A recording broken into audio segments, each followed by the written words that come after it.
यहाँ तो कोई दिख नहीं रहा। आत्मा कहाँ दिखाई देती है सर, सीधी अटैक करती है। सर यहाँ पर बल्लू, सरिता और ईशा, इनमें से कोई होना ही चाहिए। सरिता जी हैं भी या नहीं किसी को कुछ नहीं पता सर। लोग तो यहाँ तक कह रहे हैं कि सरिता जी की मौत हो चुकी है। यहाँ हुआ तो है कुछ।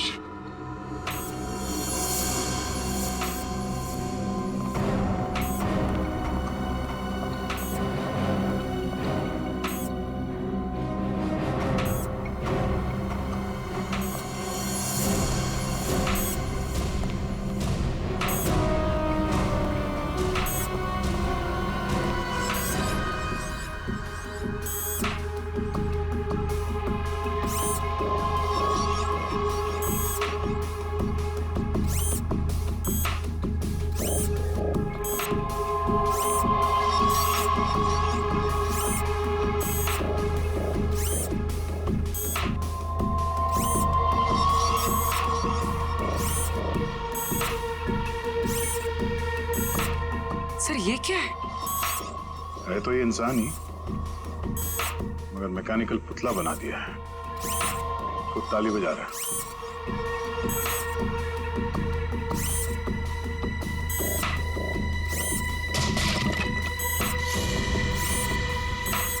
निखिल, नजर रखो इस पे, हम लोग देखते हैं।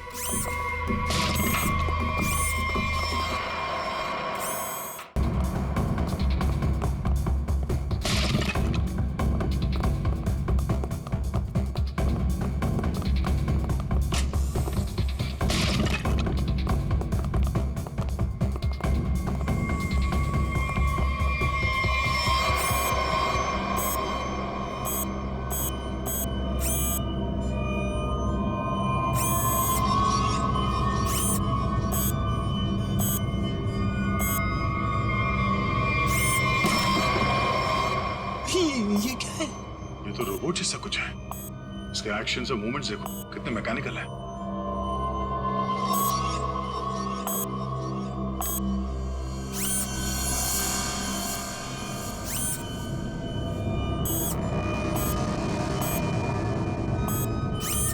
सर ये यहाँ आए कैसे और इन्हें रोकेंगे कैसे? इसे तो टेक्निकली रोका जा सकता है। ये क्या है? पूरी नजर रखना इसमें।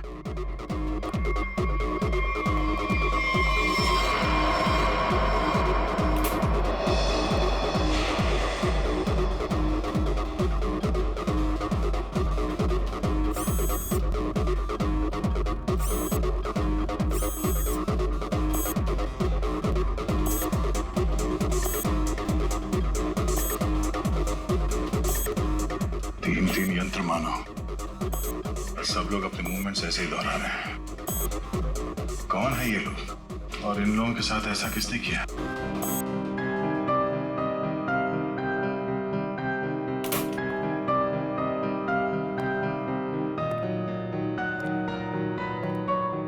बलवंत,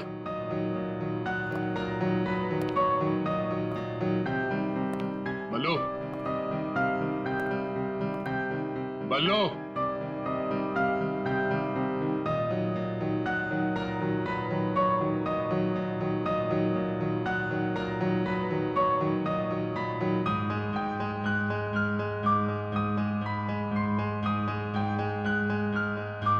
बात नहीं करनी।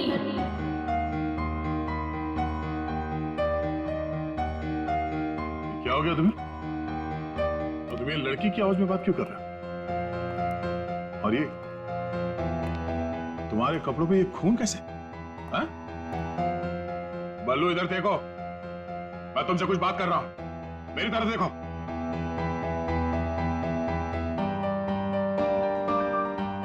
मैंने कहा ना, बात नहीं करनी। पियानो बजाते वक्त मैं किसी से बात नहीं करती। मुझे गुस्सा आता है और फिर मैं सबको मार देती हूँ, मार देती हूँ।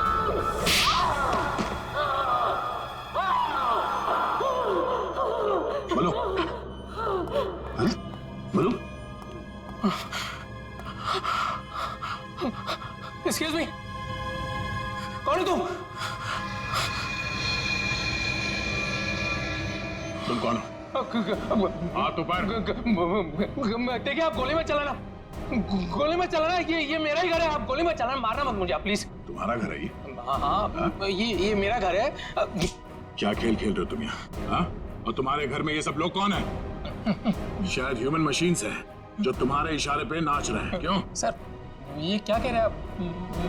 मैं नहीं जानता सर मेरी कंसर्न क्या आपको बताता हूँ सर, ये मेरा घर है और यहाँ पर जो है ना सर, मेरी सरिता आंटी और मेरी एक कजिन है ईशा, वो रहती है सर। वो कैसी है वो देखने के लिए आया था सर मैं, दैट्स माय ओनली कंसर्न। ये कौन है मैं नहीं जानता, आप कौन? CID। CID? मेरा नाम आकाश है, मैं सूरत में रहता हूँ सर, और यहाँ पर है ना हर 2-3 महीने में एक बार आता रहता हूँ। सर प्रॉब्लम क्या हुई मैं आपको बताता हूँ, उनका फोन है ना स्विच ऑफ आ रहा था, तो मुझे पता नहीं चल रहा था कि क्या हुआ है, और फिर अब यहाँ पर आकर देखता हूँ तो आपको यहाँ पर ये इसके शर्ट पर खून लगा है सर। मेरी आंटी और ईशा को इसने कुछ किया तो नहीं ना सर, इसलिए मार तो नहीं डाला ना उन्हें सर?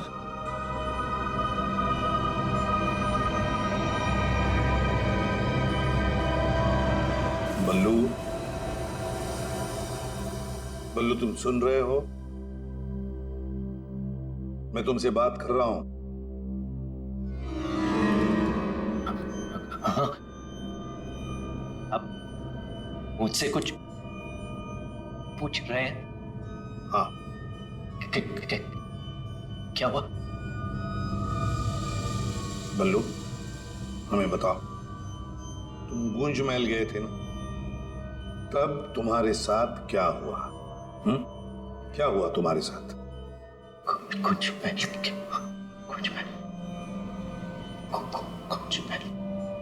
तुम ईशा को म्यूजिक सिखाने गए थे ना वहां पे?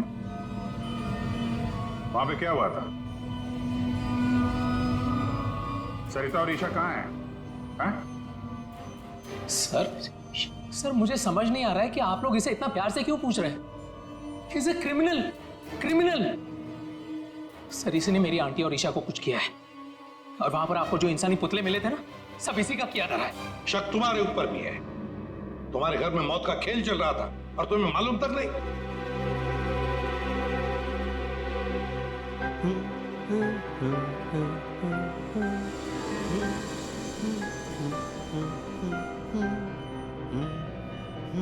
सचिन, वो फोटोग्राफ दिखाओ।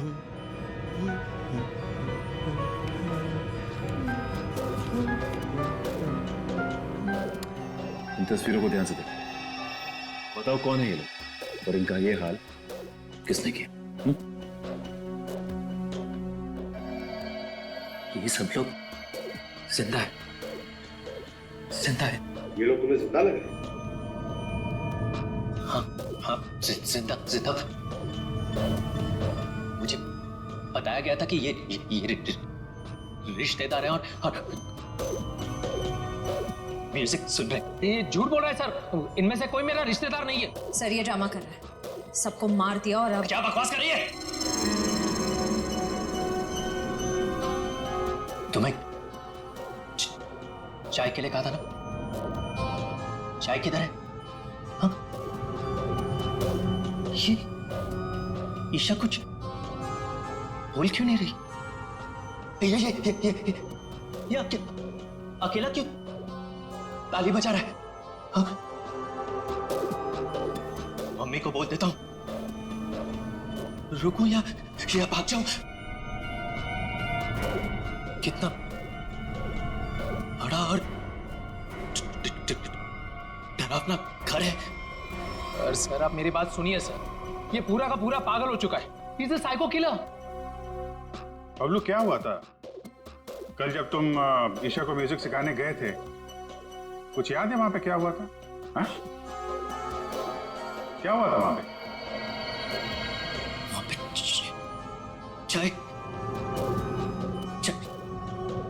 चाय पिलाई थी उसने। हाँ बराबर। चाय। तो फिर ईशा कहाँ गई?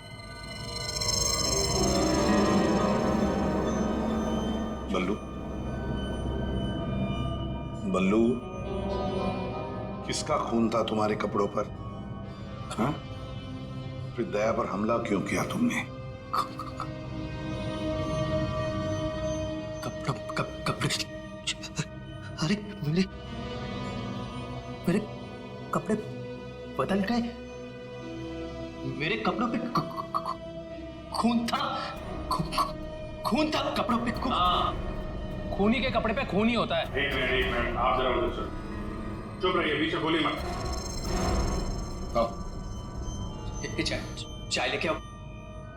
ईशा को कोई क्यों नहीं? ये आदमी तो किसी भी सवाल का जवाब ठीक ठीक दे नहीं रहा।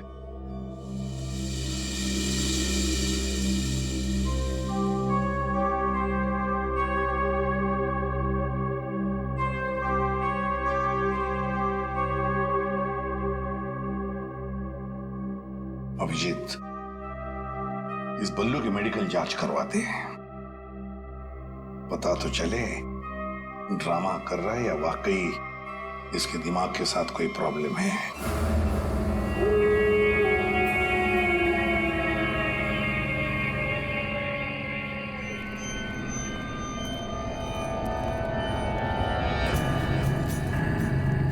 अरे वो देखो, वो घर आने वाला है, उसकी तरफ देखना भी मत। हाँ अरे मैं तो जोर से भाग लूंगा आंखें बंद करके बस। हाँ, और फिर कहीं गिर जाएगा टकरा के। तो फिर मैं करूं क्या? जब भी उस घर की तरफ देखो तो वही एक अजीब सी परछाई डांस करती हुई। चलो चलो। अरे अरे वो देखो, 2 दिन से वो आदमी एक ही जगह पर खड़ा है। अरे आदमी नहीं है, आत्मा है, आत्मा। हाँ, लगता है आत्मा अटक गई है। लेकिन ये है कौन? ये यहाँ तो वो बुढ़िया रहती थी, वो आजकल दिखाई नहीं देती। शायद मर गई है या कहीं गायब हो गई है। अरे तो फिर यार रह कौन रहा है? उसकी तो एक भतीजी भी थी। अरे हाँ, दोनों यही रहती थी। अब दोनों की दोनों गायब है, लेकिन कहाँ? पकड़ो यार, आज मैं देख के ही आता हूँ क्या है। क्या? आ रहा हूँ। समर प्लीज पकड़ जाए क्या? समर अरे रुको ना, मैं आ रहा हूँ। यहाँ जाना। प्लीज रुको, मैं आ रहा हूँ। ओके। क्या कर रहा है तू? इसको ना कुछ ज्यादा हीरो बनने की आदत है। समर प्लीज मत जाओ। Summer summer summer summer.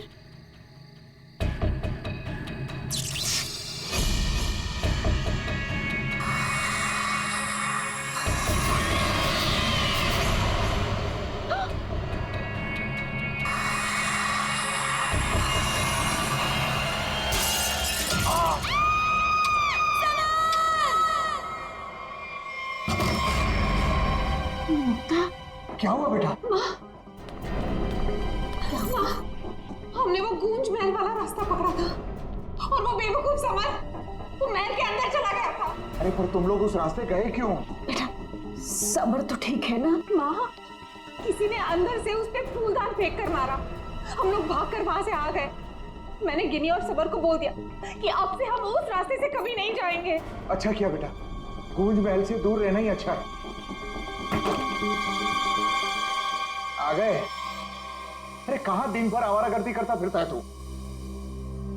भैया घर की हालत देखो क्या हो गई है। माँ की बीमारी की वजह से लोन लेने की नौबत आ गई है। ऐसे फालतू घूमने से अच्छा कोई नौकरी क्यों नहीं ढूंढ लेते? नौकरी मिल गई है मुझे। अच्छा? कौन सी बेटा, कहाँ नौकरी मिली तुझे? भैया कहाँ मिली है नौकरी? जवाब दो। गूंज महल में। ए, तुझे पता है तू क्या बोल रहा है? अरे गूंज महल में जो बुढ़िया रहती है वो मर चुकी है और उसकी भतीजी का भी कुछ अता पता नहीं है। बेटा वहां पे तो आत्माएं रहती है और तू ऐसी जगह पे जाके नौकरी करेगा? नहीं नहीं, तुझे वहां जाने की कोई जरूरत नहीं है। नहीं, तू वहां नहीं जाएगा। माँ, वो बुढ़िया मरी नहीं है और उसी की भतीजी को पियानो सिखा रहा हूं मैं। 50,000 रुपए दे रहे महीने के। 50,000? म्यूजिक सिखाने के इतने सारे रुपए? माँ मैं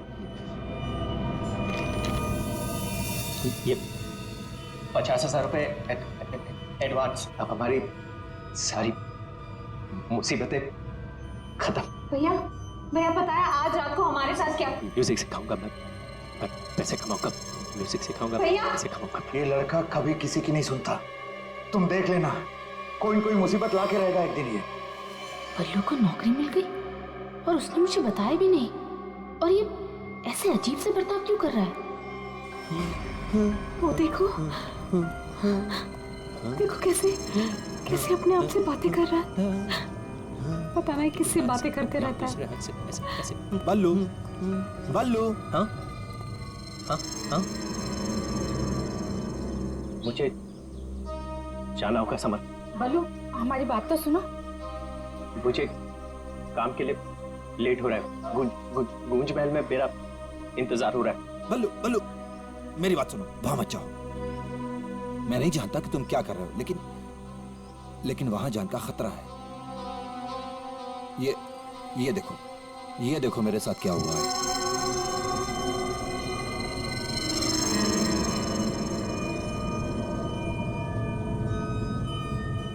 क्या हुआ? कल गूंज महल में एक औरत ने मुझ पर हमला किया। नहीं, ऐसा नहीं हो सकता। वहां तो सरिता आंटी और उनकी भतीजी ईशा रहती है। वो बहुत अच्छे लोग हैं, ऐसा नहीं कर सकते। मुझे लेट हो रहा है, मुझे जाना होगा। अरे भैया मत जाओ, वहाँ खतरा है भैया।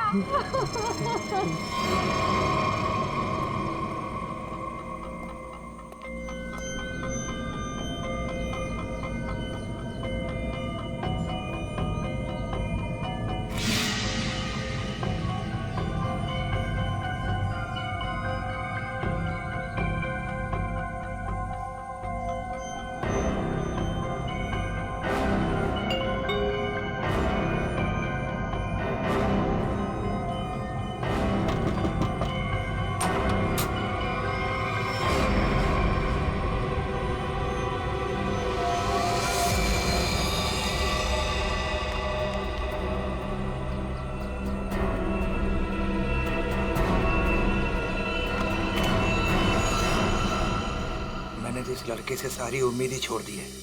पता नहीं कैसी नौकरी है भी या नहीं। देख मेरा बेटा आया होगा, देख तो।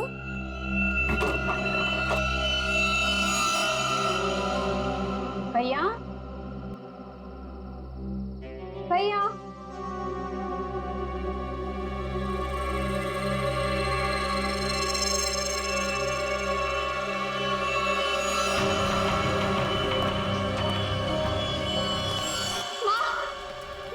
बल्लू का टिफिन छोड़कर चला गया। बल्लू को कुछ हुआ तो नहीं ना? क्या हुआ? ये क्या है? कौन? अरे कौन जल्दी बोलो।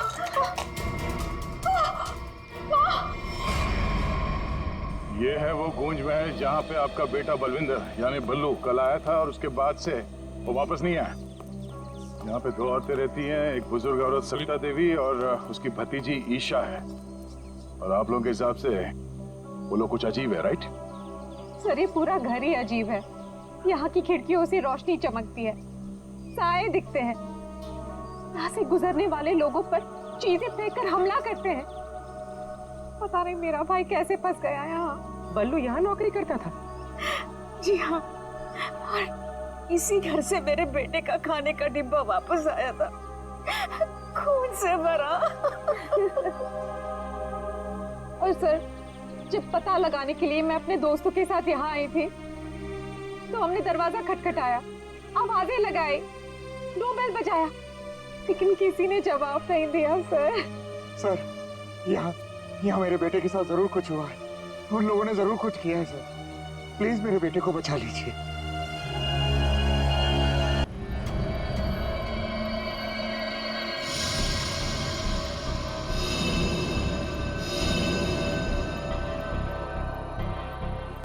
बल्लू की कमीज पर एक लड़की का खून लगा हुआ। इस कमीज पर जो खून लगा है लड़की का है, ये मैंने पता लगा लिया है। ये रही उसकी डीएनए रिपोर्ट। अब मैं आपसे सिर्फ ये जानना चाहता हूं कि ये जो लड़की मरी है ये कौन है और इसे किसने मारा। इसे आपने मारा है? नहीं? या फिर इसे आपने मारा है? नहीं? या फिर इसे तुमने मारा?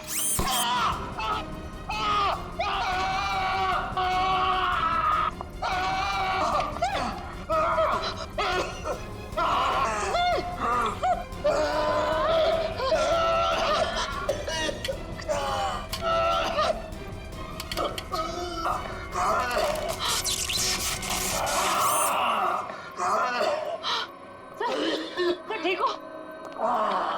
ठीक हो? गॉड! क्या हुआ? सर इस पुतले के हाथों में सर की गर्दन अटक गई थी। बहुत जल्दी छूट गए। हाँ, छोड़ दिया, बहुत जल्दी छोड़ दिया, क्योंकि ये पुतले ना तो मशीन है, ना ये पुतले पूरी तरह से इंसान है। तो फिर ये टैक्सीडर्मी और रोबोटिक का मिला जुला रूप है। सर, ये टैक्सीडर्मी और रोबोटिक्स क्या होता है? पंकज, टैक्सीडर्मी एक कला है जिसमें जानवरों की खाल को एक खास किस्म के केमिकल में प्रिजर्व करके उनमें भूसा भर करके उनको एक आकार दिया जाता है। इन तीनों के साथ भी ऐसा ही किया गया है। इंसान की खाल को केमिकल में प्रिजर्व करके लकड़ी के पुतलों पर चढ़ाया गया है। लेकिन सर ये सब करना तो गैर कानूनी। उन्हीं गैर कानूनी काम ही तो करता है। यार सालुंखे, ये इंसान तो नहीं है, फिर भी ये ताली कैसे बजाते हैं, हमला कैसे करते हैं? इन तीनों के दिमाग में एक मशीन फिट कर दी गई है। इसका कंट्रोल खूनी के हाथ में, और खूनी ने उस मशीन के जरिए इनके चारों तरफ एक खास घेरा निश्चित कर दिया है। कोई भी इंसान उस घेरे के अंदर आकर के कोई मूवमेंट करता है, ये चालू हो जाते हैं, अपना काम करने लगते हैं। एक्टिव हम लोग भी तो आसपास घूम रहे हैं डॉक्टर साहब। नहीं, इन तीनों की मशीन को मैंने डीएक्टिवेट कर दिया था। वहां उस पीछे वाले में कुछ गलती रह गई। अब बॉस, और ये एक्टिविटी इनकी मेमोरी में पहले से फिट है। और इतना ही नहीं बॉस, इनके अंदर और भी बहुत कुछ है। आओ दिखाता हूं। ये देखो, लकड़ी का बुरादा, कॉटन और इसके ऊपर इंसान की चमड़ी। बनाने वाले ने तो बना दिया बॉस, लेकिन वो भूल गया कि इंसान की चमड़ी में और जानवर की चमड़ी में एक खास फर्क होता है। इंसान की चमड़ी जानवर जैसी मोटी नहीं होती है, इसीलिए उसे कितना भी केमिकली ट्रीट करो, कितना भी केमिकल में डाल लो, वो इंसान की चमड़ी जैसी नहीं रह सकती है। इसीलिए इनकी चमड़ी जो है जगह जगह से सिली हुई। फिर भी टिक नहीं रही है। और दूसरी बात, ये सारी चमड़ियां ज्यादा पुरानी नहीं है, बस कुछ ही दिन पहले इन्हें मारकर निकाला गया है। पर उस घर का तो कोना कोना छान मारा गया था, एक भी ऐसी लाश नहीं मिली जिसकी खाल उधेड़ दी गई हो। वो कहीं और बनाता है ये ह्यूमनॉइड, अपने घर पर नहीं। तीनों की कोई मिसिंग रिपोर्ट नहीं है, कोई आईडी वगैरह नहीं मिली। है कौन ये लोग? तारिका जी, ये जो कपड़े पहने थे इन लोगों ने, उनसे कुछ पता चला आपको? कुछ खास नहीं, तीनों के कपड़े से बस एक लेबल मिला है, किसी टीएल टेलर का लेबल है। TL Taylor?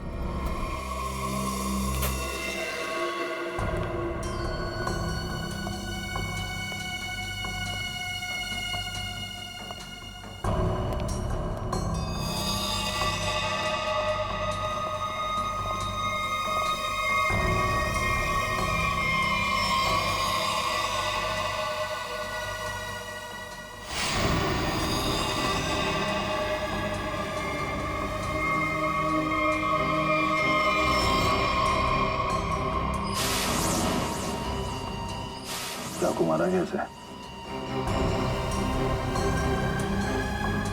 कई बार मारा था।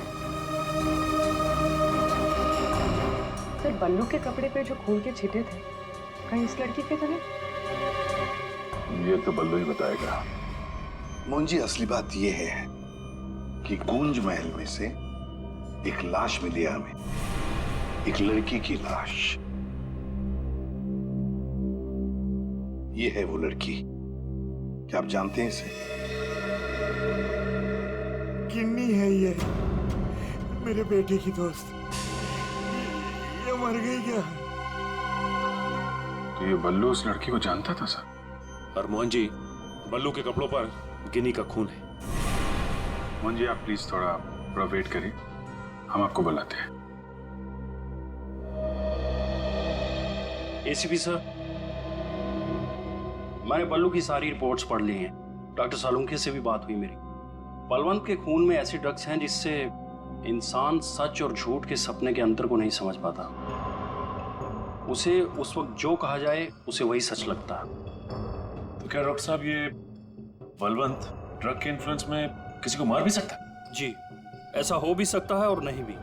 हमने बलवंत को कुछ मेडिसिन्स दी हैं। आधी बेहोशी की हालत में हम बलवंत के दिमाग के माध्यम से वापस गूंज महल जाएंगे। क्या तुम मुझे सुन पा रहे हो बल्लू? हाँ। गुड। अब एक काम करो, अपनी आंखें बंद करो और ठीक उसी तरह वापस गूंज महल जाओ जैसे तुम पहली बार गए थे। बोलो ईशा, क्यों बुलाया? वो मेरे पास एक नौकरी है तुम्हारे लिए, करोगे? नौकरी? हाँ, तुम म्यूजिशियन हो ना, पियानो बजाते हो, मैं जानती हूँ। मैं तुम्हें 50,000 रुपए दूंगी। 50,000? हाँ, अब तुम यहाँ बैठो, कहीं जाना मत, मैं तुम्हारे लिए चाय बना के लाती हूँ, ठीक है? यही बैठना। चाय नहीं चाहिए ईशा, सुनो। ये 50,000 की नौकरी कर लूं? कर लेता हूं, पैसे अच्छे हैं, उससे माँ का इलाज भी हो जाएगा। लेकिन ये ईशा मुझे कुछ बताने वाली थी, उससे कुछ बोल नहीं रही। पता नहीं क्या हुआ ऐसे, और ये घर भी थोड़ा सा अजीब लग रहा है। कहीं ईशा कोई मुसीबत में तो नहीं है?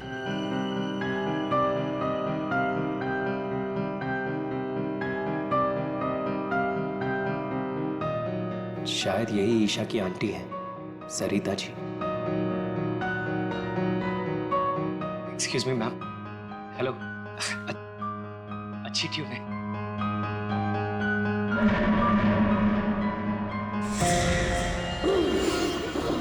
नहीं छोड़ूंगी। छोड़ो। नहीं छोड़ूंगी। छोड़ो। अरे क्या कर रहे हो? नहीं छोड़ूंगी। संभालो उसे, मार डालेगा वो डॉक्टर को। नहीं छोड़ूंगी। संभालिए आप इसे। नहीं छोड़ूंगी। बल्लू, ये लड़की की आवाज में क्या बात कर? डॉक्टर साहब, पकड़िए आप इसे। किसी को नहीं छोड़ूंगी।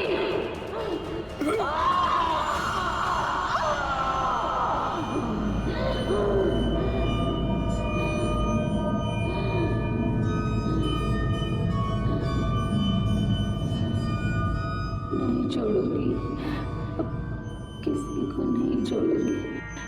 पुतला बना दिया, परेशान कर दूंगी।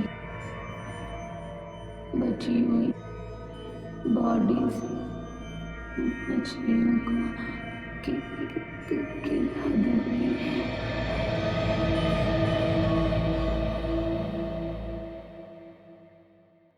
डॉक्टर साहब, क्या हुआ क्या है इसे? हाँ? ये इसे अचानक से औरत की आवाज में क्यों बात करता है? जब तक बल्लू पियानो तक नहीं पहुंचा था तब तक ये ठीक था, लेकिन जैसे ही इसके दिमाग में पियानो की आवाज सुनाई दी, ये कोई और बन गया। आपके कहने का मतलब है कि पियानो की आवाज सुनते ही ये बल्लू अपने आप को खूनी औरत समझने लगता है। मतलब ये किसी के वश में है, किसी ने हिप्नोटाइज किया इसे। क्या लगता है आपको डॉक्टर साहब? हाँ, ये टेलर्स का पता चल गया सर, जिसने तीनों मानव मशीन के लिए कपड़े बनाए थे सर। अच्छा, टीएल टेलर्स।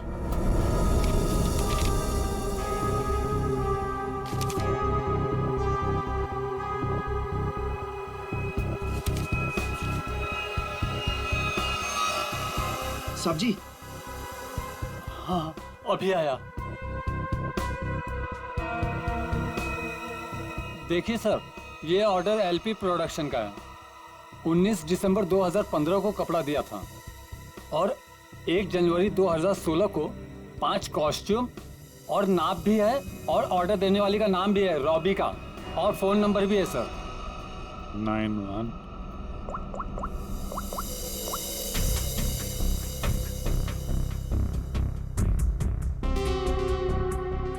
सर फोन बंद है। कोई बात नहीं, इस फोन की लास्ट लोकेशन ट्रेस करो और कुंडली निकालो इस रॉबिका की। सर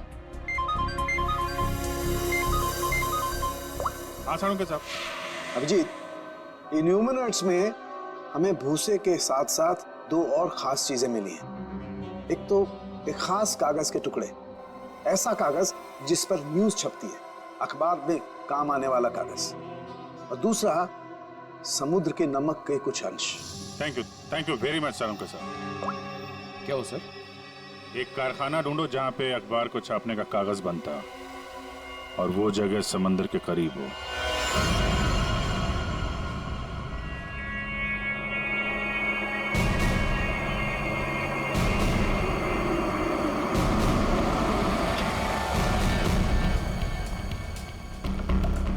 समंदर के किनारे पेपर मिल, और वो भी बंद पड़ी हुई।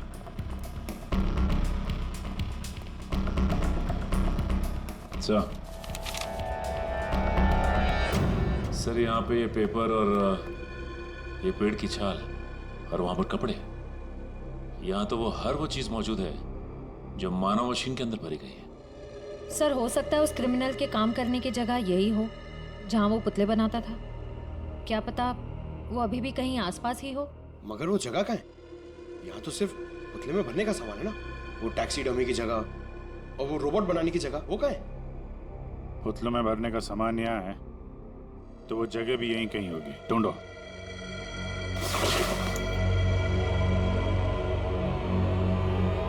सर!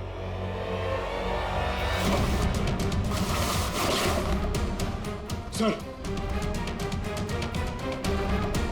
माय गॉड,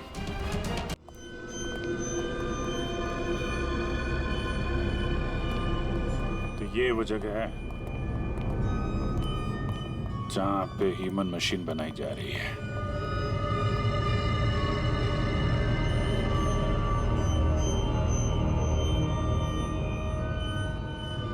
ये देखो,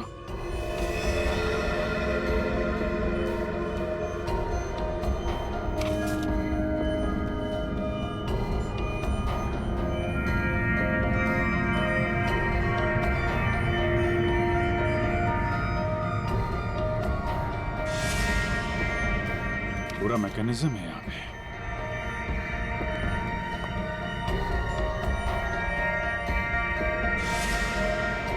सर! हाँ? सरिता जी का रोबो। Oh no.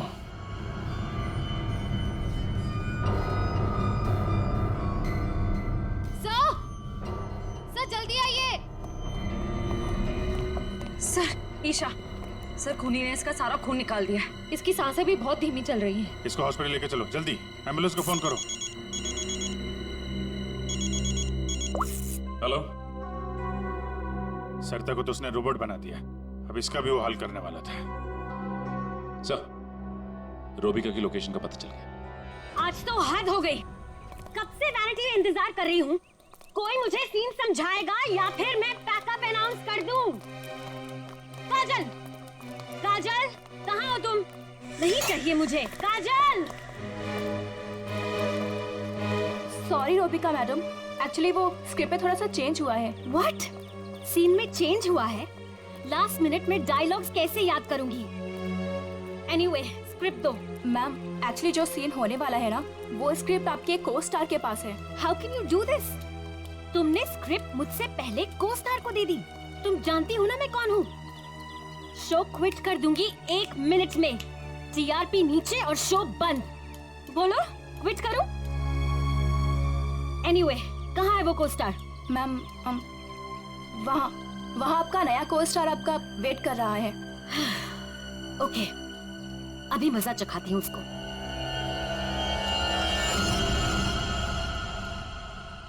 हेलो, कोई है? यहाँ तो कोई नजर नहीं आ रहा।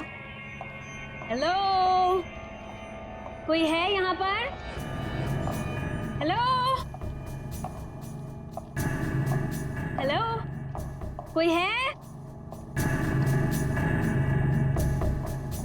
पता नहीं ये काजल भी ना यहाँ क्यों भेज दिया मुझे।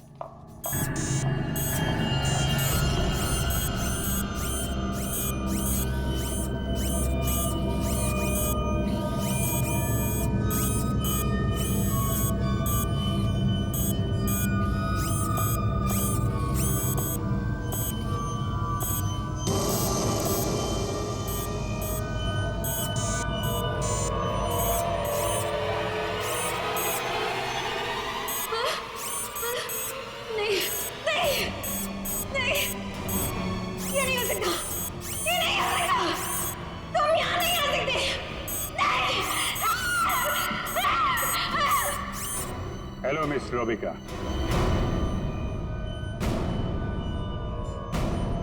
कौन हो तुम सब? और ये सब नाटक क्या है? हमें छोड़िए, आप ये बताइए कि आपने ऐसा क्यों कहा कि ये यहाँ नहीं आ सकते? आप जानती हैं ना? वो मैं डर गई थी, इसीलिए मेरे मुंह से कुछ भी निकल गया। सच बोलिए, सीआईडी से हम लोग। सीआईडी? जी हाँ। इन मशीनी मानव के पीछे क्या कहानी है? कौन है वो 3 लोग जिन्हें तुमने इस हालत में पहुंचा दिया? ईशा और सरिता के साथ क्यों किया तुमने ऐसा? मैं सामने जरूर हूँ, लेकिन इसके पीछे दिमाग किसी और का है। किसका है? लेकिन सर, आपने हम सबको यहाँ क्यों बुलाया? हाँ सर, मेरी समझ में ये नहीं आ रहा है कि आप लोग किस किस को पकड़ेंगे। कभी बल्लू पर शक, कभी हम लोगों से पूछताछ। आखिर आप लोग चाहते क्या है ना? कुछ तो बताइए सर, ये सब किसने किया है? सारे सवालों का जवाब मिल जाएगा, लेकिन यहाँ आप लोगों को बुलाया है एक कहानी सुनाने के लिए। कहानी? जी हाँ, कहानी। कहानी एक इंसान की जिसका दिमाग बड़ा शातिर था। उसके दिमाग में एक प्लान पल रहा था, लोगों को मारना, फिर रोबोटिक्स और टैक्सीडर्मी के जरिए उन्हें वापस जिंदा करना। और ऐसे में वो मिला एक खूबसूरत लड़की से, जिसकी एक बेरहम आंटी थी जो उसे बहुत तंग कर रही थी। उस लड़के के दिमाग में एक आइडिया आया। उसने उन दोनों को एक बहुत बड़े कोठी में शिफ्ट करवा दिया।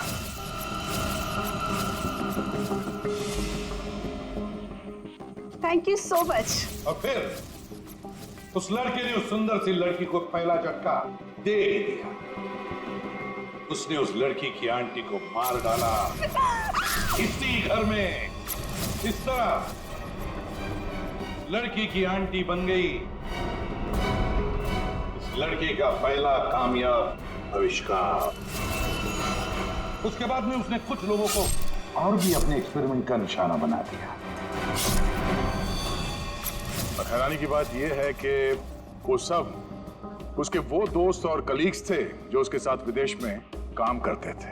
अब हुआ ये कि ये लड़की इस लड़के से बहुत डरने लगी और फिर उससे बचने के लिए उसने अपने और एक दोस्त की मदद मांगी। ऐसे रो मत, मैं हेल्प करूंगा तुम्हारी। तुम बताओ क्या करना। और जब खूनी को ये बात पता चली तो बहुत भड़क गया। प्लीज मुझे मत मारो, मुझे छोड़ दो प्लीज। उसने उस लड़की को कैद कर लिया और उसके दोस्त को बेवकूफ बनाया। उसने उसे ये एहसास दिलाया कि ये सब कुछ जो हो रहा है वो उसी की वजह से हो रहा है। तुम जैसा बोलोगे मैं वैसा करूंगी, प्लीज मुझे जाने दो। और उस बेचारी लड़की ने अपने मददगार दोस्त के चाय में ड्रग मिलाकर उसे हिप्नोटाइज करना शुरू कर दिया। मैं जैसा बोलूंगी तुम वैसा ही करोगे, मेरी हर बात मानोगे तुम, है ना? दिलचस्प कहानी। सर ये कहानी तो इस घर की और बल्लू की है। हाँ, सरिता, ईशा और उस खूनी की कहानी है ये। लेकिन सर, वो खूनी कौन है? वही तो, खूनी कौन है कौन खूनी?